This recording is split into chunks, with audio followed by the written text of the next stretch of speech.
Hi, good evening. I just want to talk tonight about my project, and that's going to be mainly a discussion on the Church of Jesus Christ of Latter-day Saints, also known as the Mormons.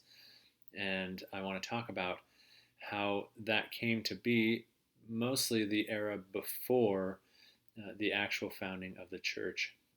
So the life of young Joseph Smith Jr., the first prophet of the church, and the Second Great Awakening that was happening during that period of time, as well as the constitutional and political influences that were taking place at the time. Now, Joseph Smith was born in 1805, which was around the turn of the century, shortly after the Revolutionary War. Only a few years before, in 1801, 1802, Thomas Jefferson had made his great defense with the Baptists about the wall between church and state.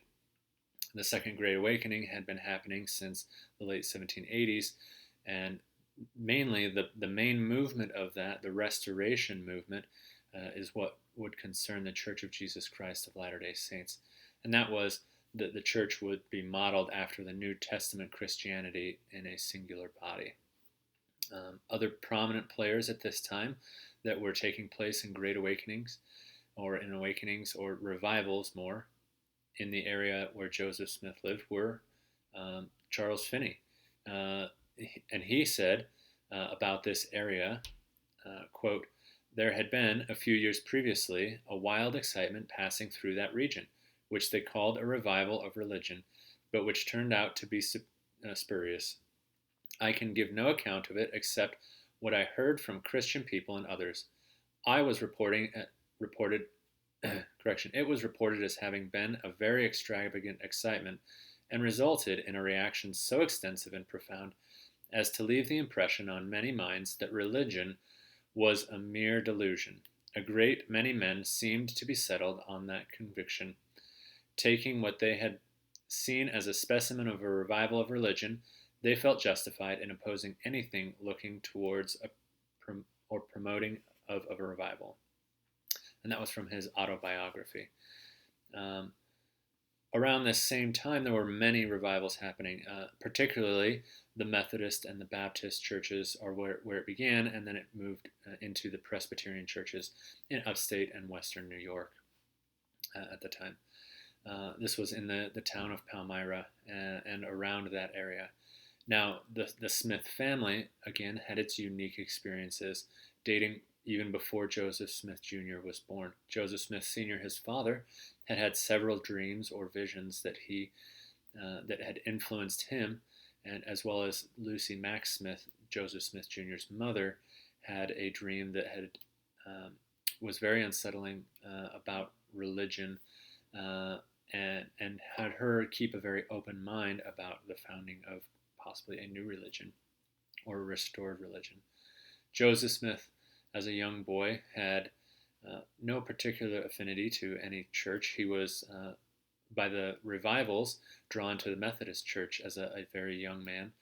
And in 1820, he went into a grove of trees to pray, and there saw a vision of God the Father and Jesus Christ. Now, historically, we cannot prove or disprove that he saw a vision, or anyone if they saw visions or dreams. But the way he described it in his own history, he says, "However, it was nevertheless a fact that I had beheld a vision. I had thought since that I felt much like Paul when he made his defense before King Agrippa, and related the account of the vision he had had when he saw a light and heard a voice, but still there were but few who believed him. Some said he was dishonest, others said he was mad, and he was ridiculed and reviled. But all this did not destroy the reality of his vision. He had seen a vision he knew he had, and all the persecutions under heaven could not make it otherwise. And though they should persecute him unto death, yet he knew and would know to his last breath that he had both seen a light and heard a voice speaking unto him, and all the world could not make him think or believe otherwise."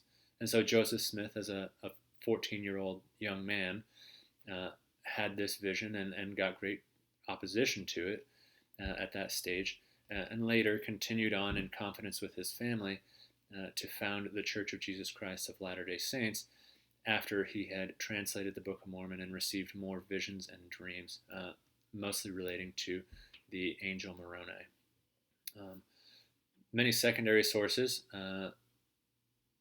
on the work of Joseph Smith Jr. and his early life before the church was founded talk about the Great Awakenings and how they were influencing him. One of them said, "For many years, it has been customary for most historians to depict the origin of Mormonism as a product of the social and religious forces at work in the burned-over district.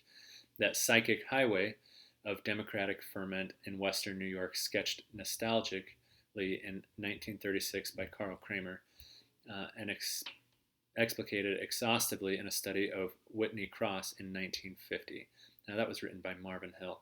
Other authors who have written about Joseph Smith who were not of the faith were Whitney Cross, as already described, Carl Kramer, as just mentioned, and then Mario de Pillis. And those were all in the 1930s and 1950s. More recent secondary work has been mostly done by the Church of Jesus Christ of Latter-day Saint historians, or those mainly around Brigham Young University who are members of the church itself.